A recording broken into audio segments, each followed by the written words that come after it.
राजकारण हे नावावर नसतं तर कामावर चालतं.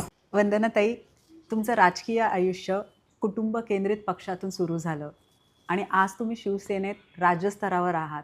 हा प्रवास तुम्हाला नेमका काय शिकवून गेला? माझा प्रवास गेल्या 18 वर्षापूर्वी चालू झाला होता. कारण राजकारण हे नावावर नसतं तर कामावर चालतं, कामावर टिकतं.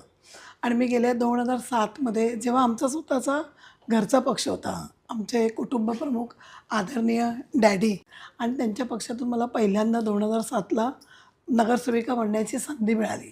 आणि मी त्यांच्याच माध्यमातून त्यांचंच सगळं बघून आणि त्या ग्राउंड लेवलला मला सगळं पहिल्यांदा उभी राहिल्यामुळे मला सगळं शिकायला भेटलं. आणि डॅडींच्या माध्यमातून मी लोकांशी कसं नातं जोडायचं, लोकांशी कशी कामं करायची आणि कशा पद्धतीने लोकांचं सगळे जे कामाची अडचणी आहेत ते दूर करणं, हे मी त्यांच्या माध्यमातून शिकले. आणि तो माझा प्रवास 2007 ते 2025पर्यंत मी आजतागायत तो करत आले. गेल्या 2007 ते 12 मी नगरसेवक होते. 12 ते 17 मी त्यांच्याच पक्षातून नगरसेविका झाले. आणि 17 ते 21मध्ये थोडा वॉर्ड चेंज झाला. एक 60% वॉर्ड मला नवीन आला आणि हार्डली अपक्ष असल्यामुळे आम्हाला कसं चिन्ह कधी टायमावर मिळेल, नाही मिळेल ह्याची पण आमची धडपड तेव्हा असायची. पण मी जिद्द सोडली नाही. मी तेव्हाही नवीन वॉर्डमध्ये काम केलं. मला नवीन वॉर्डमधून पण मतं भेटली.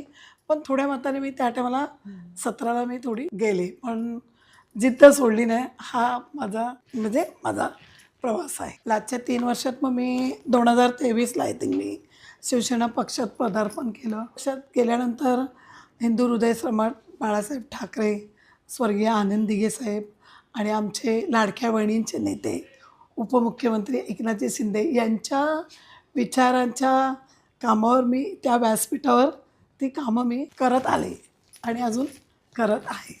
छान.